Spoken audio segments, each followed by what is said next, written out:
pernyataan dari para pakar, para ahli, para peneliti bahwa ada jalur sesar Lembang yang memang setelah diteliti ternyata jalur tersebut dinyatakan jalur patahan aktif.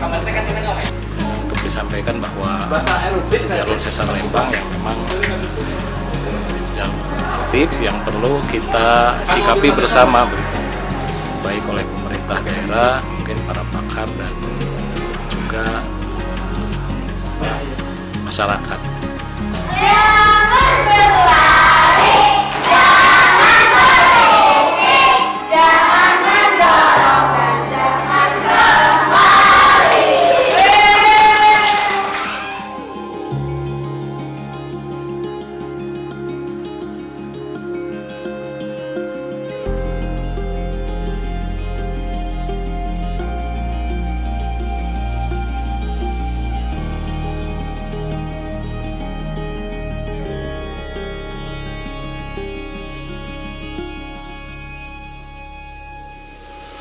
Sangat berkesan sekali ya tadi itu, karena lihat siswanya begitu berantusias, gembira, senang ya sebenarnya.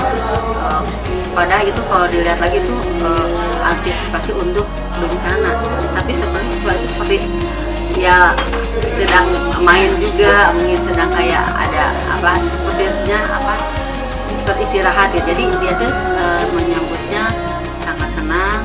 Dengan adanya sosialisasi ini mungkin kita tahu harus bagaimana anak itu dan guru itu harus bagaimana terjadinya bencana.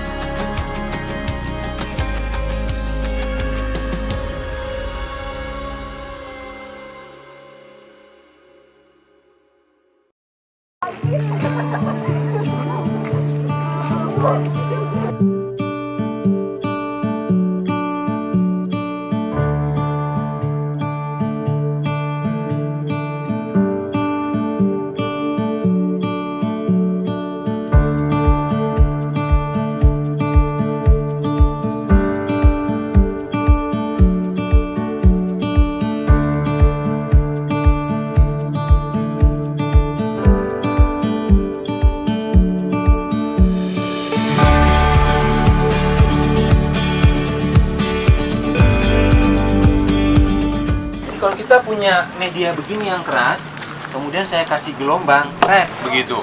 Akibatnya gelombang itu merambat dengan cepat apa enggak? Cepat.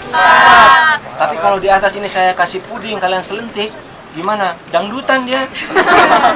Ini gempa. Yang merah-merah ini gempa, yang biru gempa, yang ungu juga gempa, yang bulat-bulat gempa.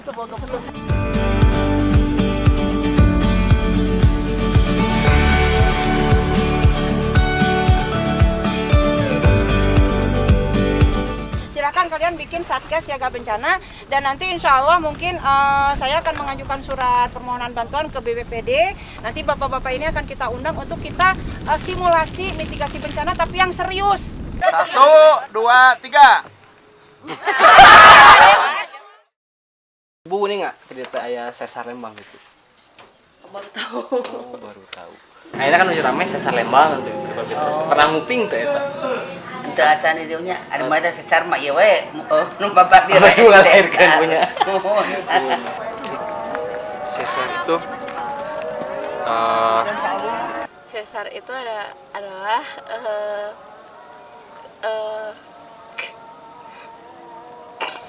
di pergerakan tanah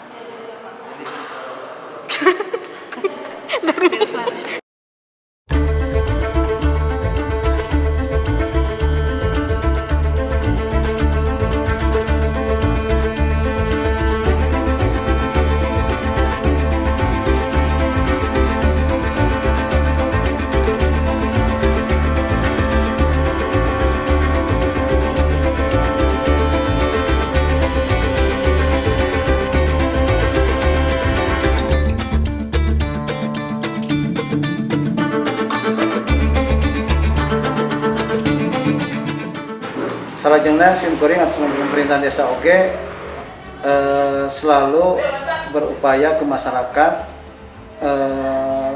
siap siaga mengenai sesar Lembang ieu. Berkenan sareng ieu panginten pemerintah daerah sareng pemerintahan desa selalu mengadakan simulasi ke masyarakat, baik itu tanggap bencana maupun titik-titik kumpul dan titik-titik umumnya terjadinya bencana.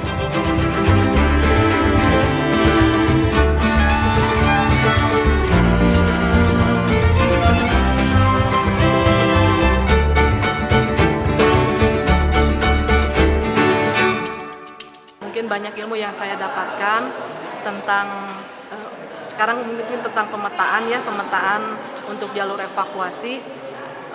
Jadi mungkin saya untuk diri pribadi terus bisa menyampaikan kepada yang lain tentang sesar Lembang sama apa yang harus dilakukan, apa yang jalur-jalur evakuasinya kemana, titik kumpulnya di mana.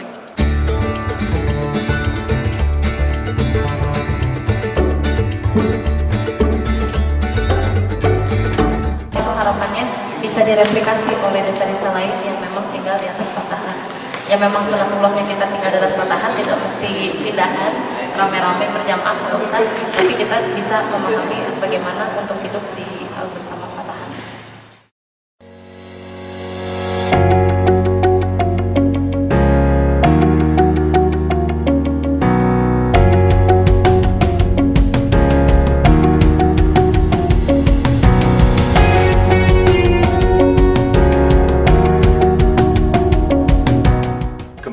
Suatu siklus, jadi ada masa di mana dia sedang mengumpulkan energi atau disebut dengan terseismik, kemudian dia terjadilah suatu gempa bumi atau disebut koseismik dan proses deformasi setelahnya itu atau yang disebut dengan poseismik.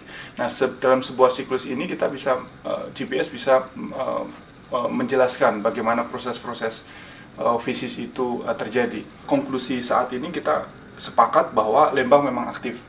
Kemudian bagaimana dengan slip rate-nya? Slip rate dari geologi dipublikasikan jadi sekitar antara 3 atau 4 mm per tahun. Tetapi kemudian ada hasil lain dari GPS di tahun 2012 yang menunjukkan slip rate hingga 6 mm. Nah, bagaimana kita bisa mengcombine dua informasi yang sedikit berbeda seperti itu?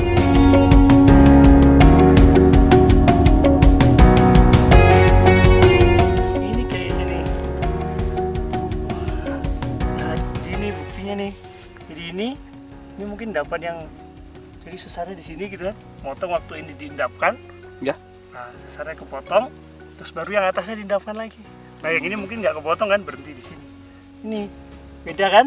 Hasil yang terakhir itu oleh Pak Mutrik dan kawan-kawan itu ya, itu menunjukkan sesarnya bergeser ke kiri dan kebetulan saya dengar mereka interpretasikan juga miringnya ke Kota Bandung. Ke Kota Bandung Selatan. Ya. Berarti dari tomografi juga menunjukkan hal yang sama ya Pak? Hasil yang cukup konsisten dengan survei geologi itu. Ya.